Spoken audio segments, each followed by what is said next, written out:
1절서부터 5절 상반절까지 제가 한 절 여러분들 한 절 교독합니다.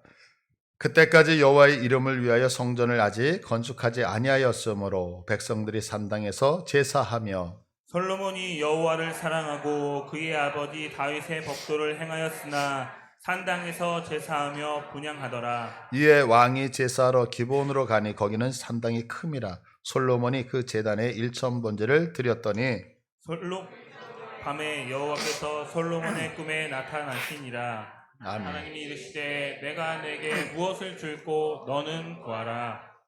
아멘. 예. 우리가 벌써 성경을 읽어오면서 열왕기상을 지나갔죠. 이제 열왕기상은요, 다윗이 임종하고 이제 북쪽은 솔로몬의 왕이었던 그 군대 장관이었던 여로보암이 초대 왕이 되어져요. 그래서 아하시아 왕까지 8대를 기록을 하고 있어요. 그리고 남쪽은요, 이제 르호보암, 솔로몬의 아들이죠. 르호보암부터 아비암, 아사, 여호사밧까지 해서 4대를 기록을 하고 있는 성경이 열왕기상의 성경이에요. 근데 이제 이스라엘 역사가 이렇게 남쪽과 북쪽으로 갈라지게 되어지잖아요. 근데 이것은 한번 우리가 꼭 기억을 해야 되는 것이 뭐냐면 단순하게 그냥 정치적으로 갈라졌다 이런 것이 아니고 이거는 창세기의 선악과 문제로부터 기인하고 있는 거거든요. 그게 뭐냐면 인류의 시조였던 아담이 이제 선악과를 따먹음을 통해서 타락을 하게 되어져요. 그러니까 하나님께서 다시 한번 인간에게 기회를 주시죠. 그 기회가 뭐냐면 이제 짐승을 잡아서 제사를 드려라. 그러면 내가 너를 만나주겠다 이거였거든요. 근데 이때에 하나님의 그 말씀을 듣고 순종하는 사람이 있었어요. 또한 반면에 그 말씀을 들었음에도 불구하고 순종하지 아니하고 나는 하나님 필요 없어. 그러니까 그냥 내 방법대로 살 거야 라고 하는 인류를 보면 하나님을 순종하는 계열, 인종을 하나님을 반대하는 계열로 나눠지게 되어지거든요. 그것과 같이 지금 이스라엘이 바로 그런 현상을 보이고 있다는 거죠. 바로 북이스라엘은 나 하나님 필요 없어. 난 내 힘으로, 내 실력과 능력으로 정치할 거야. 라고 했던 것이 북이스라엘이고, 아니야. 그래, 나는 하나님의 대리 통치자로 하나님이 나를 도와주시지 않으면 안 된다. 하나님 믿고 살 거야. 라고 하면서 하나님을 의지했던 바로 그 민족이 남유다로 연결이 되어지고 있다는 거죠. 그래서 우리가 이 부분에 대해서 깊이 생각해야 되는데, 근데 이거보다 더 중요한 것이 하나가 있어요. 그게 뭐냐면, 분명히 제가 말씀드릴 때 북쪽 이스라엘은 뭐 하나님 없이 내 힘으로 살겠다. 그러니까 망하는 거 당연한 거잖아요. 그런데 이 남쪽 유다가 나는 하나님을 인정하겠어. 나는 하나님을 섬기겠어. 나 하나님 사랑하겠어.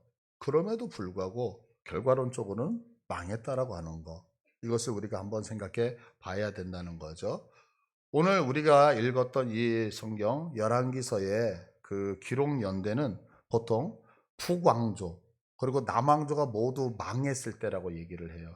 그래서 이들이 바벨론에 끌려갔다가 다시 이제는 본국으로 돌아오게 되어지거든요. 그러니까 1차 포로 귀환 시대라고 하는데 이때의 성경이 쓰여졌다라고 하는 학자들도 있고 그거보다 조금 더 한 30년 정도 빨리, 그러니까 포로로 끌려가 있던 시대에 성경이 쓰여졌다라고 이야기하는 학자들도 있어요. 하여간 어찌됐든 간에 중요한 건 뭐냐면 이것이 남쪽이 됐든 북쪽이 됐든 나라가 다 망한 상태에서 쓰여졌다라고 하는 사실은 분명하다라고 하는 거죠. 그러면 한 번쯤 생각해야 되는 게 뭐냐면 나라가 망했어요. 지금 나라를 다 잃어버린 백성들이잖아요. 근데 그 백성들을 향해서 지금 이 말씀을 기록을 하고 있다는 거예요. 그렇다면 하나님께서 왜 나라가 망한 백성들에게 이 솔로몬의 이야기, 어찌 보면 되게 부강했고 어찌 보면 되게 부흥했던 모습이잖아요. 이런 것을 말씀하고 있느냐는 거죠. 그건 다른 게 아니라 하나님의 나라가 왜 망할 수밖에 없었느냐, 하나님의 나라가 왜 지금 이렇게 몰락되어졌느냐, 이것을 보여주고 싶기 때문에 말씀하고 있다는 거죠. 오늘 본문은 우리가 너무나도 잘 알고 있는 본문이죠. 솔로몬이 하나님 앞에 일천번제를 드렸다라고 하는 본문. 이거는 참 많은 분들이 다 알고 있잖아요. 근데 우리는 이 말씀을 대하면서 부정적인 생각보다는 일단은 긍정적인 말씀으로 이 말씀을 대하게 된다고요. 그런데 제가 위에서 말씀드렸어요. 지금 이 말씀을 기록할 때 나라가 망했다 안 망했다? 다 망했어요. 그러면 나라가 망한 이 백성들에게 솔로몬이 1,000번제를 드렸다. 이 메시지가 무슨 의미가 있느냐는 거예요. 만약에 생각해 보세요. 이제 나라가 망하지 않고 부강해요. 계속해서 성장해 가고 있어요. 그럴 때에 너희들이 왜 부강한지 아니?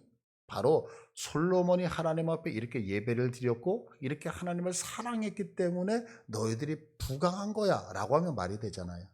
근데 뭐예요? 나라가 망했어요. 없어졌어요. 없어졌는데 지금 솔로몬이 하나님 앞에 1,000번제를 이렇게 드렸고 하나님이 꿈에 나타나서 솔로몬을 만나 주셨다라고 하는 것이 망한 백성에게 무슨 의미가 있느냐는 거죠. 예를 들어서 이렇게 생각할 수 있는 거예요. 우리가 예를 들어서 제가 열심히 기도를 했어요. 그랬더니 제 자녀들이 승승장구하고 환경과 조건이 펴서 행복해요. 그러면 제가 네가 그렇게 살아가는 이유는 바로 아빠가 너를 위해서 기도했고 너를 위해서 이렇게 하나님 앞에 정성을 들였기 때문에 네 인생이 그렇게 되어지는 거다라고 얘기할 수 있잖아요. 그런데 쫄딱 망했어요. 망했을 때 내가 너를 위해서 열심히 기도했었거든. 내가 너를 위해서 정성을 다했거든. 그러면 정성을 다하고 기도를 다했다라고 하는 그것이 쫄딱 망한 자에게 무슨 의미가 있느냐라고 하는 거죠. 그러니까 그럼에도 불구하고 지금 이렇게 쫄딱 망해 있는 이스라엘 백성들에게 이 말씀을 전하고 있다면 한번 우리는 두 가지 경우를 생각할 수 있다는 거예요. 첫 번째 경우는 뭐냐면 너희들도 솔로몬처럼 이렇게 정성을 다해 1,000번제를 드리고 하나님 앞에 무엇인가를 할 때에 하나님은 그것을 그냥 보시지 않고 은혜와 복을 주셔서 우리가 은혜와 복을 받을 것이라고 하는 하나의 입장. 또 하나의 입장은 뭐냐면 지금 성경을 전체적으로 보면 우리가 결론을 알고 있듯이 솔로몬이 이렇게 정성을 내서 1,000번제를 드렸음에도 불구하고 나라가 망했다는 거예요. 그렇다면 두 번째 생각할 수 있는 것은 왜 이렇게 정성을 다했음에도 불구하고 하나님의 나라가 망할 수밖에 없었느냐를 지적하고 싶어서 우리 성경이 우리에게 말씀하고 있다는 거죠. 여러분들 어떻게 생각하세요? 지금 하나님이 이 솔로몬의 1,000번제 사건을 우리에게 말씀하고 있는데 너희들이 이렇게 1,000번제 드리고 하나님 앞에 정성을 들이면 복 받는다, 은혜 받는다 이 메시지를 전하고 싶어서일까요? 아니면 그럼에도 불구하고 너희들이 망했다. 근데 왜 망했는지 아니?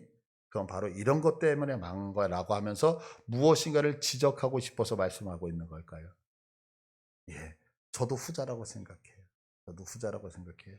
그래서 오늘 본문을 통해서 이 1,000번제를 드렸음에도 불구하고 하나님 나라 이스라엘이 왜 망했는지를 우리가 살피면서 하나님이 우리에게 경고하시는 바를 잘 깨달아서 하나님이 인정하시는 우리 바른 신앙 안으로 돌아오기를 간절히 소원합니다.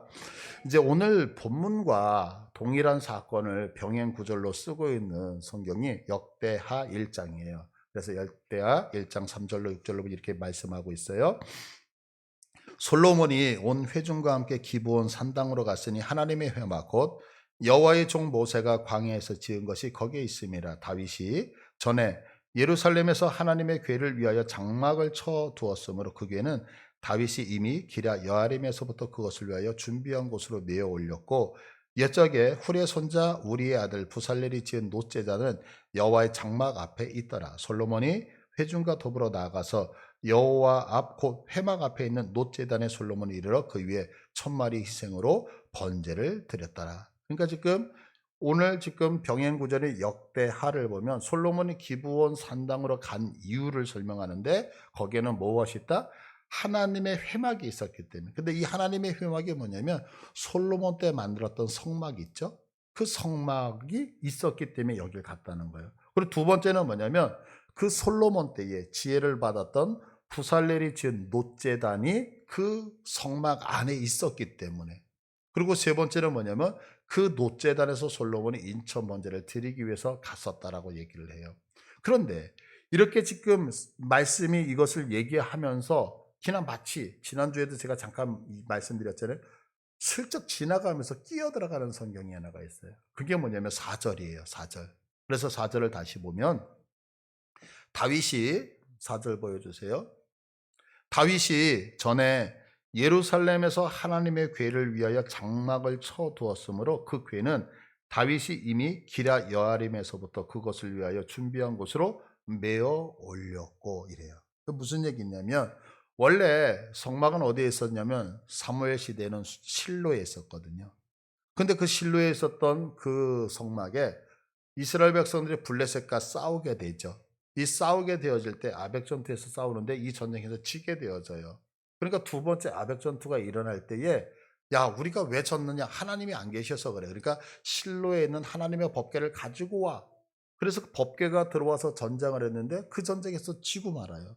그래서 결국에는 하나님의 법궤를 블레셋 사람들에게 빼앗긴다고요. 그래서 그 법궤가 계속해서 블레셋 땅을 돌아다니고 있다가 다윗이 예루살렘을 정복하여 여부스 땅을 점령해서 이제 다윗성이라고 이름을 짓게 되어지거든요. 그러고 나서 다윗이 하는 첫 번째 행위가 뭐냐면 그렇게 블레셋 땅에 있었던 그 법궤를 이제 내가 살고 있는 이 예루살렘 궁으로 가지고 오겠다고 해서 가지고 오게 되어지죠. 근데 1차는 실패해요. 왜냐하면 우리가 잘 알다시피 법궤가 넘어질 뻔하니까 우사가 만졌는데 우사가 죽게 되어지거든요. 그래서 그 사실을 깨닫고 다윗이 이제 하나님 앞에 기도하는 가운데 말씀대로 어깨에 매면서 다윗성에 갖고 왔다는 거예요. 그것을 지금 이 말씀이 하고 있는 거예요. 4절에. 그래서 그것을 위하여 준비한 곳으로 메어 올렸고 이렇게 얘기를 하고 있어요. 자, 그러면 우리가 한번 좀 생각해야 돼요. 이제 성막의 구조인데 여러분은 이제 성막에 대해서 구조가 잘 이렇게 머리에 안 오시면 주보를 보시면 됩니다. 주보에 그림을 넣어놨는데 성막은요. 이렇게 직사각형으로 되어져 있거든요. 직사각형으로 있는데 긴 쪽이 50m예요. 긴 쪽이. 그리고 짧은 쪽이 25m예요. 근데 이 짧은 쪽에 동쪽을 향하여 문 하나가 나 있는데 그 문 하나가 동쪽에 있다 그래서 동문 이렇게 얘기를 하는. 근데 그 동문의 크기가 얼마나냐면 10m예요. 그러니까 25m의 큰 길이에 10m니까 문이 상당히 큰 거잖아요. 근데 그 문을 딱 열고 들어가면 번제단이 있어요. 번제단의 높이는 그 높이는 1.5m고 좌우는 2.5m예요. 그러니까 2.5m의 정사각형의 높이가 3m인 범죄단이 있고 그것을 지나가면 노수로 만든 물두멍이라고 하는 것이 있어요. 여기는 항상 물이 고여져 있어요. 그리고 지금 저 그림에서 보면 까만색 이렇게 텐트처럼 되어져 있죠. 그곳을 성소라고 이야기하거든요. 근데 그 성소는 두 개로 나눠져요. 그런데 저 문을 열고 딱 들어가면 정면에 분향단이 있어요. 향을 피우는 분향단. 그리고 왼쪽에는 촛대가 있고요. 그리고 오른쪽에는 떡상이 있어요. 그리고 그 분향단 바로 앞에 큰 커튼 휘장으로 가로막혀져 있고 그 휘장 뒤에는 법궤라고 하는 곳이 있다라고 하는 거예요. 이게 이제 성막의 구조거든요. 근데 이 성막이 무엇을 상징하냐면 이 동문은 예수님을 상징하는 거예요. 그래서 이 문을 통하여서 들어온 우리들은 어디에서 번제단에서 우리가 하나님 앞에 지었던 첫 번째 원죄를 여기서 다 사함을 받는 거예요. 그리고 나서 이제 물두멍이라고 하는 것은 우리가 원죄를 다 사함 받았음에도 불구하고 날마다 짓는 죄를 자범죄라고 하잖아요. 이 자범죄를 씻는 장소가 바로 저 물두멍이거든요. 그래서 이제 우리가 죄를 다 해결받았을 때 들어가는 것이 어디면 예수님으로 상징되는 성소 안으로 들어가요. 그 성소 안에 들어가서 하나님 앞에 기도도 하고 이제 빛된 생활도 하고 영적인 생활을 하는 것을 나타내고 있어요. 그런데 그 너머에 휘장 너머에 무엇이냐면 법궤에서 우리는 지성소 안에 들어가서 이제 하나님과 만나면서 교제를 한다는 것을 이 성막에서 압축 우리의 신앙을 엑기스와 같이 압축하여 보여주고 있거든요. 그러면 지금 이 성막이 있었을 때에 동문이 있어요. 번제단이 있어요. 물두멍이 있어요. 촛대 있어요. 분향단이 있어요. 떡상이 있어요. 법궤가 있어요. 이렇게 많은 것들이 있는데 이 중에서 그냥 가장 중요한 것, 다 중요해요. 그러나 이 중에서 가장 중요한 하나를 선택하라고 했을 때 무엇을 선택할까요? 법궤라고요. 그러면 왜 법궤가 그렇게 가장 중요하냐면 출애굽기 25장 22절을 보시면 25장 22절에 거기서 내가 너와 만나고 속죄소 위 곧 증거궤 위에 있는 두 그룹 사이에서 내가 이스라엘 자손을 위하여 내게 명령할 모든 일을 내게 이르리라. 그러니까 법궤가 그렇게 중요한 것은 이 법궤에서 우리가 하나님을 만날 수 있다는 거예요.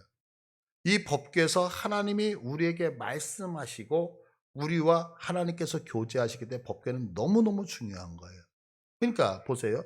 우리가 예수를 믿으면서 신앙생활하면서 예수님의 십자가 사건 중요해요. 왜 중요하냐면 우리가 깨끗해져요.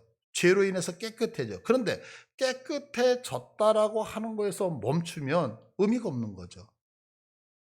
왜냐하면 아담과 하와도 죄 짓기 이전이 있었잖아요. 그러면 깨끗해진 다음에 반드시 왜 깨끗해져야 되냐? 왜 십자가로 인해서 깨끗해지느냐? 성령님을 내 안에 모시고 그 성령님과 교제하는 것.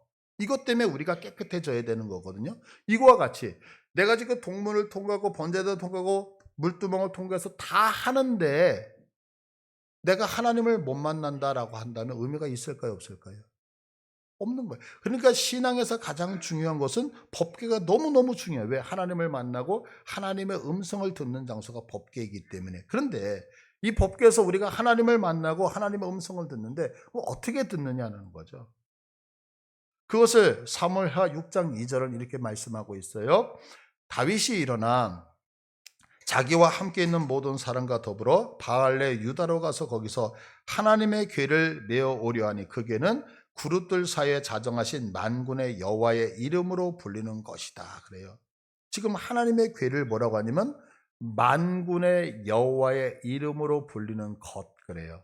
그러니까 법궤를 우리는 법궤 이러지만 지금 말씀이 오면 그 법궤를 하나님의 이름으로 부른다는 거예요. 그러면 하나님의 이름이 도대체 무엇이냐라고 했을 때 요엘서 2장 32절을 보시면 누구든지 여호와의 이름을 부르는 자는 구원을 얻으리니 하나님의 이름을 부르면 구원을 얻는다 그래요. 그래서 사도행전 4장 12절을 보니까 사도행전 4장 12절 다른 이로서는 구원을 받을 수 없나니 천하 사람 중에 구원을 받을 만한 다른 이름을 우리에게 주신 일이 있다 없다?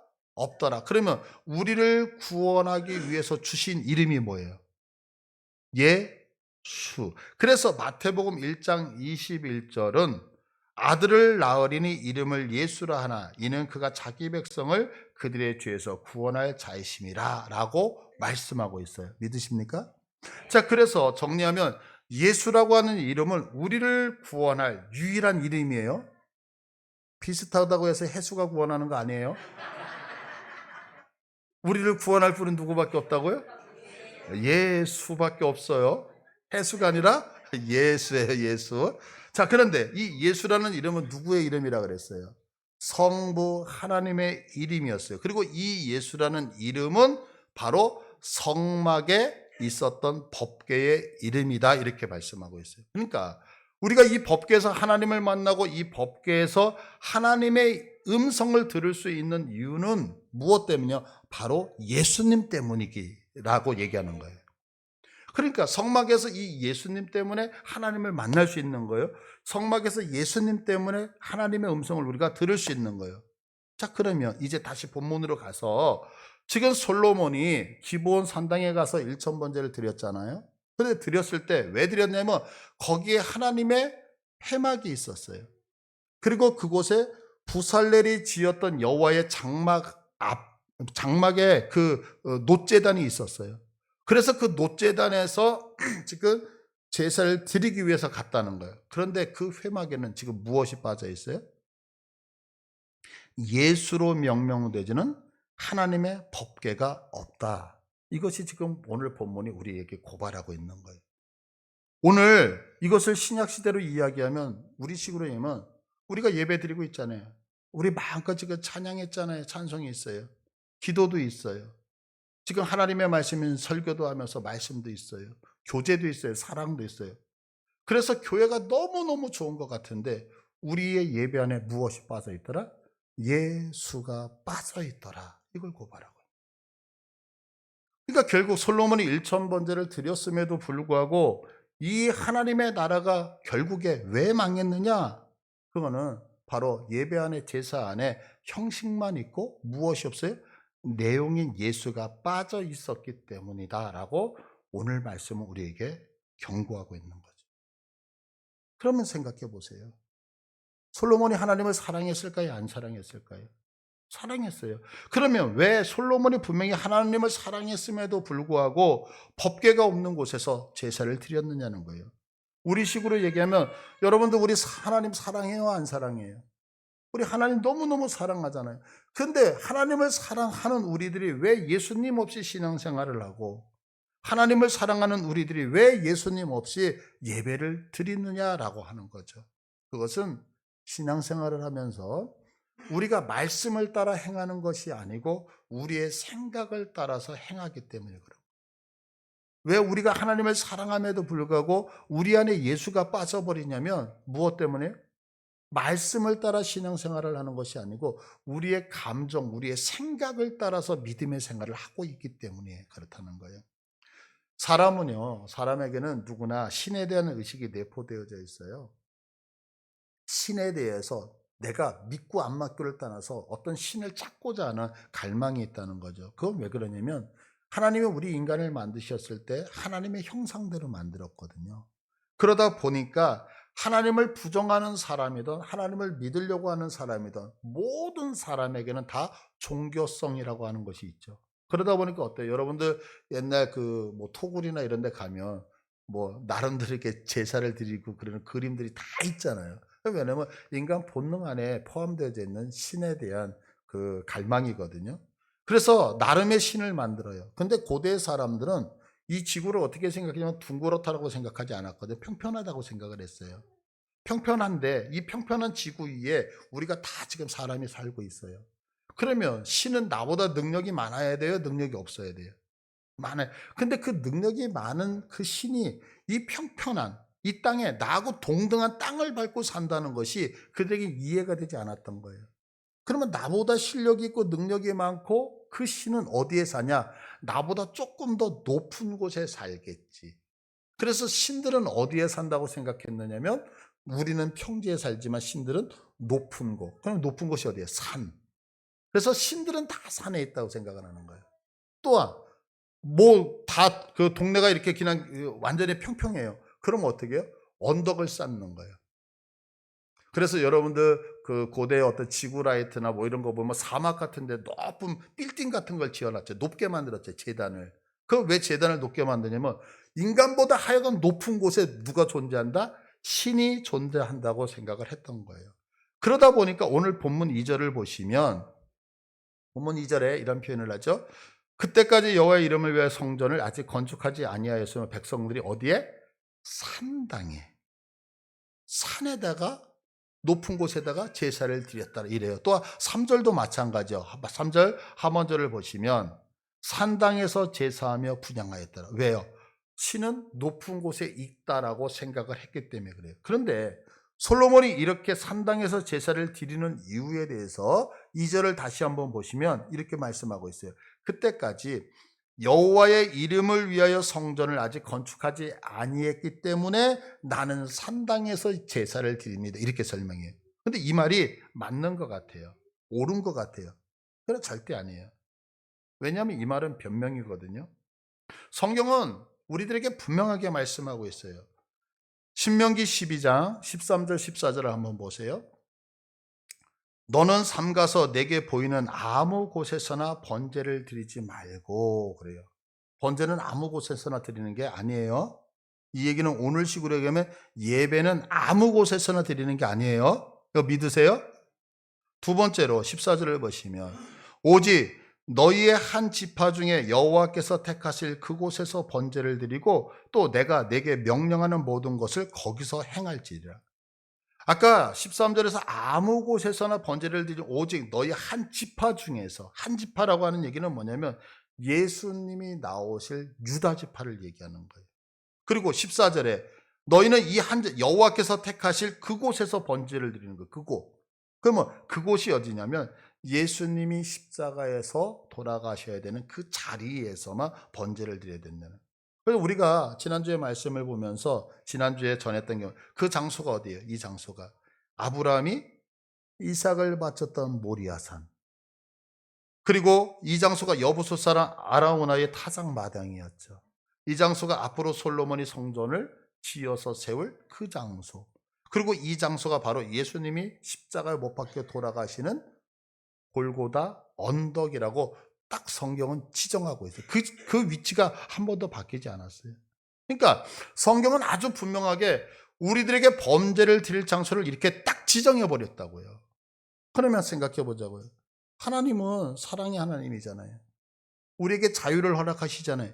그럼에도 불구하고 아무 곳에서나 번제를 드리지 말고 여기서만 예배를, 여기서만 제사를 드려야 된다는 이유가 도대체 뭘까요? 그 이유는 딱 한 가지예요. 죄로 인하여 타락한 인간은 어떤 경우에도 스스로 우리의 실력과 능력으로 하나님 앞에 나갈 수 있다 없다?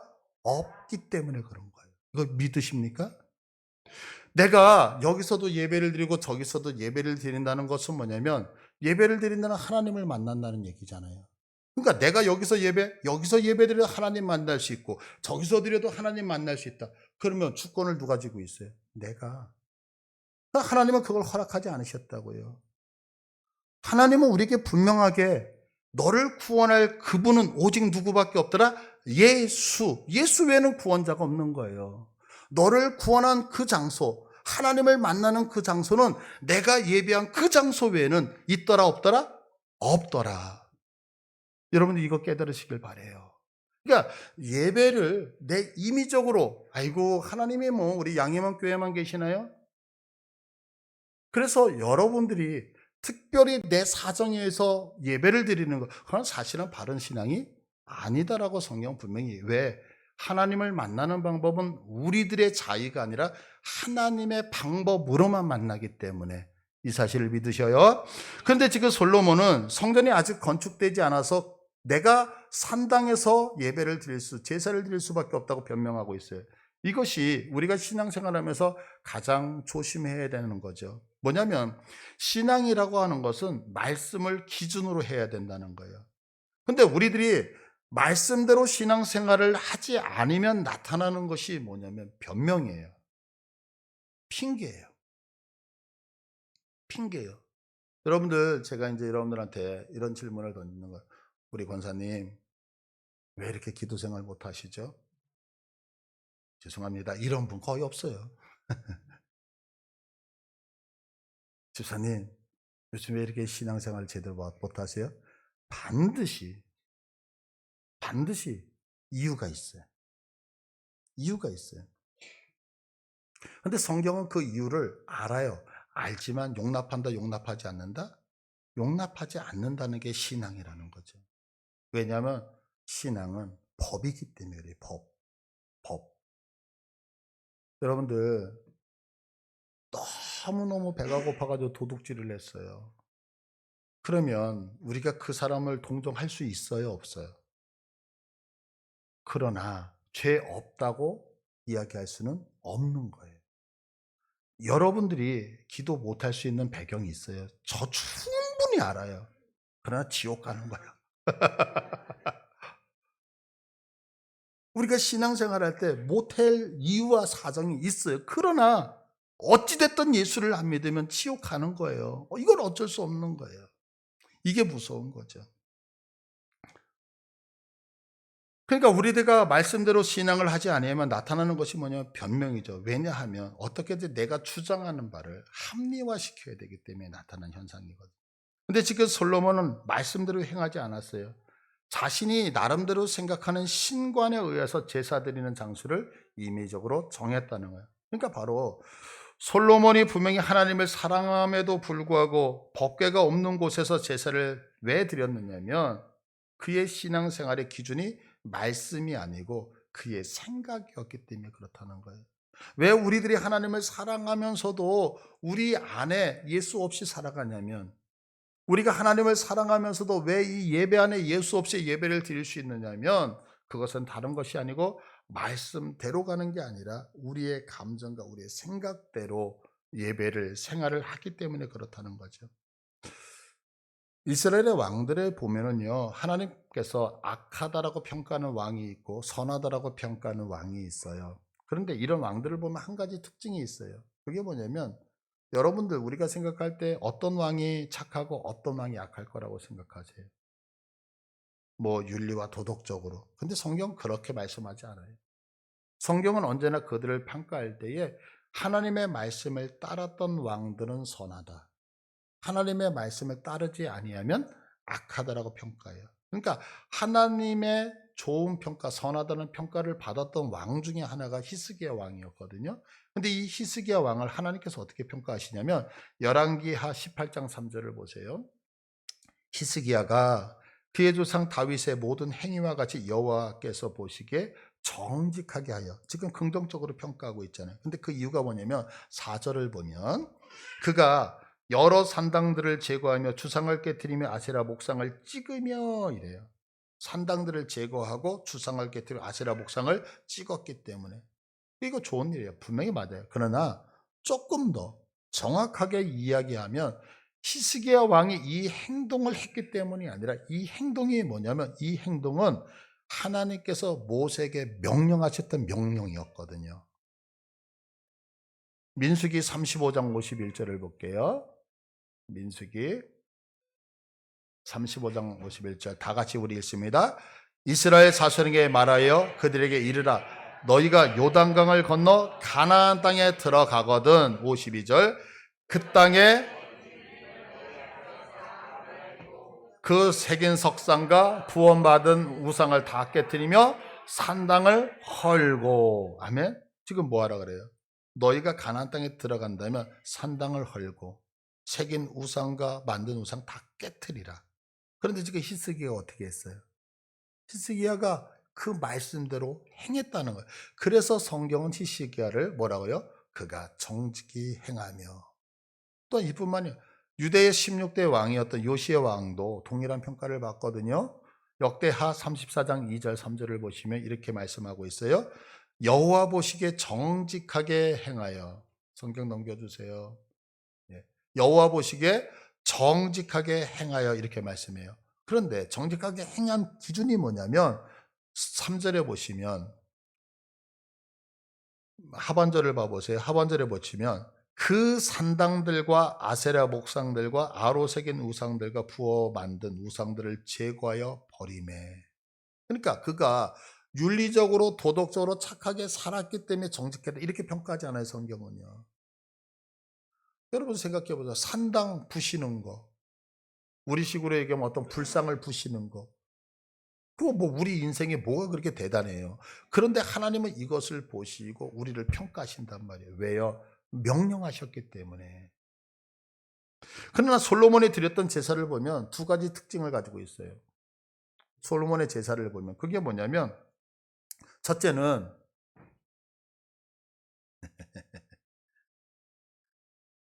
방송실은 절대 움직이면 안 돼요. 예배 시간에. 왜냐하면 화면이 막 돌아가면.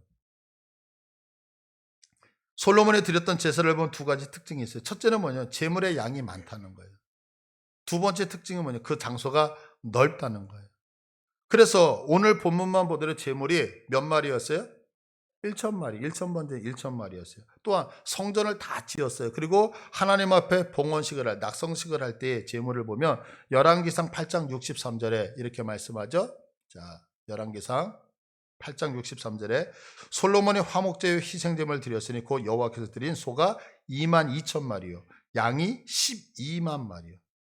여러분 소 2만 마리면 도대체 얼마만큼이에요? 이거 뭐 액수로 계산을 해도 양이 12만 마리래요. 12만 마리.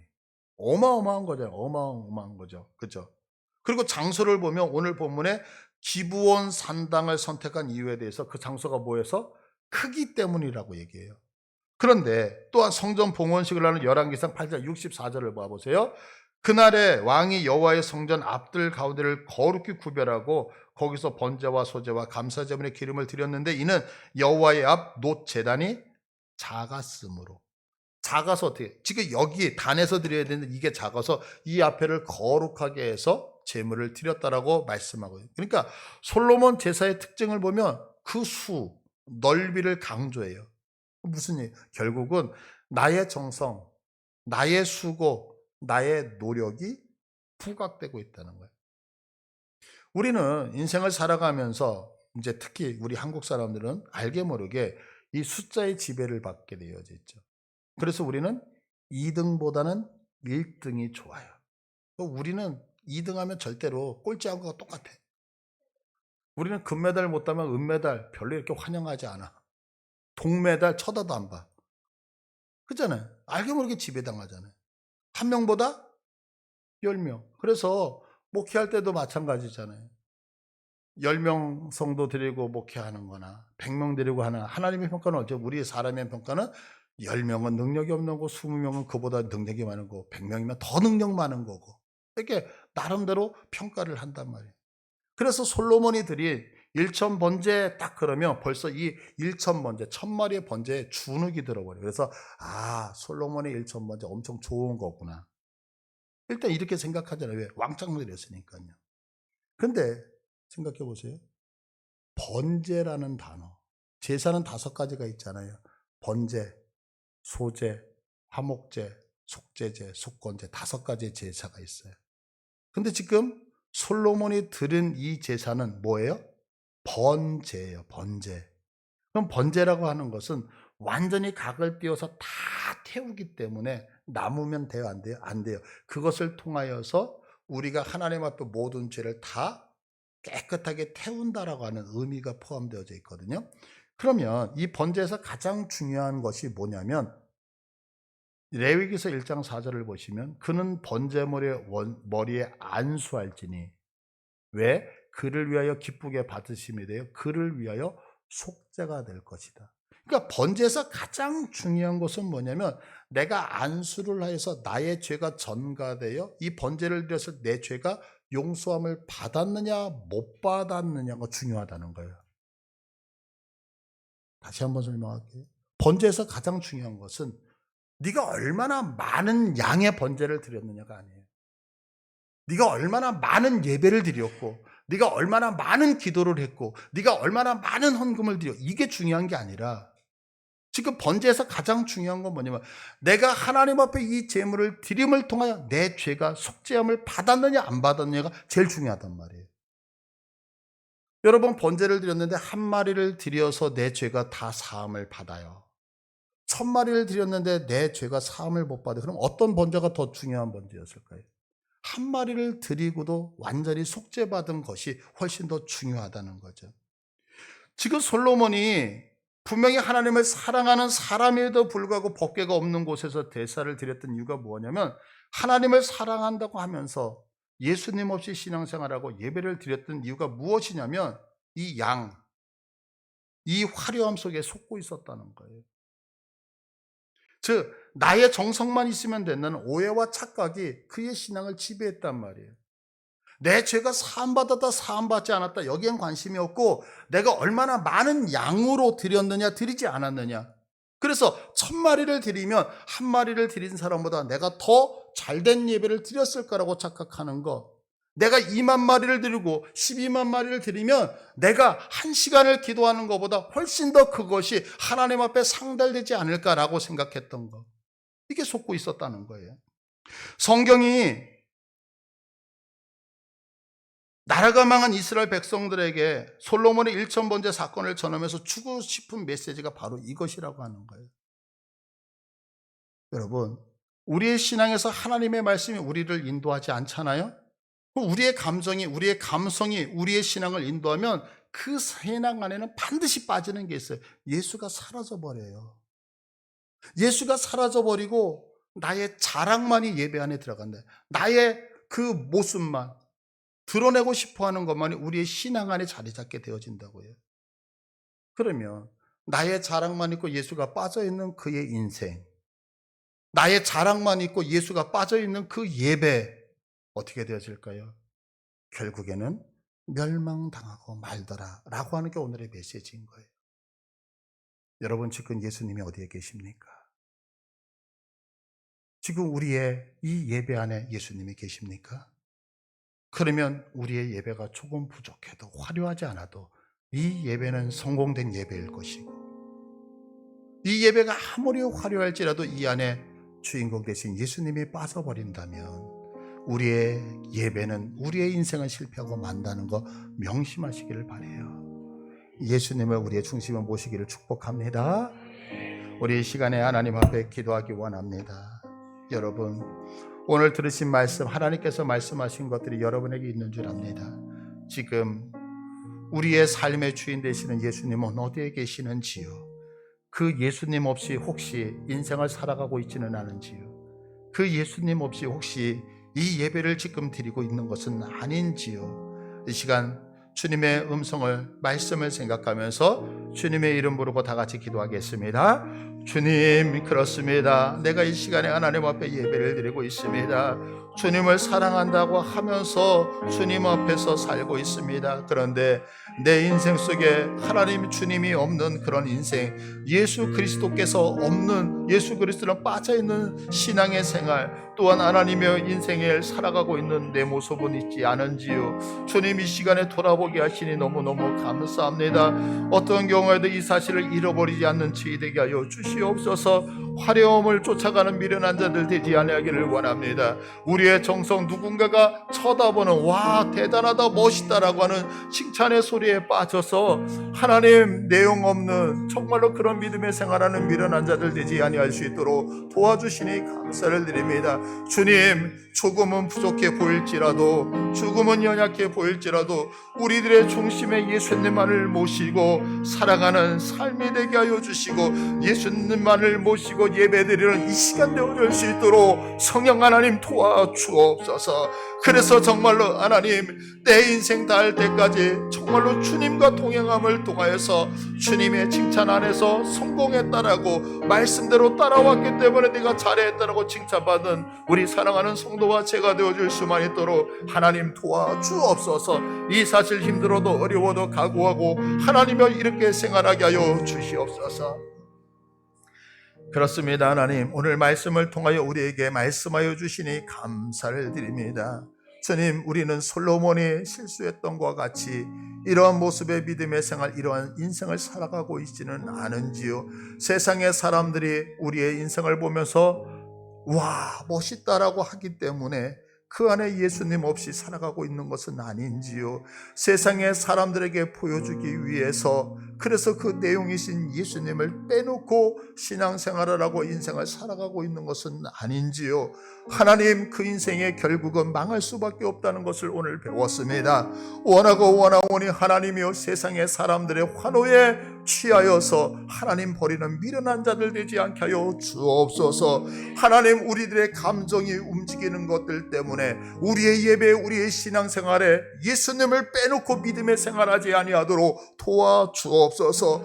초라해 보일지라도, 없는 것처럼 보일지라도 하나님, 그 중심에 예수님만을 모시고 예배하게 하여 주시고, 예수님만을 모시고 우리의 인생을 살아가게 하여 주옵소서. 그래서 마침내 하나님 앞에 칭찬받는 저와 우리 사랑하는 성도들 되게 도와주옵소서. 예수님의 이름으로 기도드립니다. 아멘. 우리 이 시간에 다 같이 일어나셔서 426장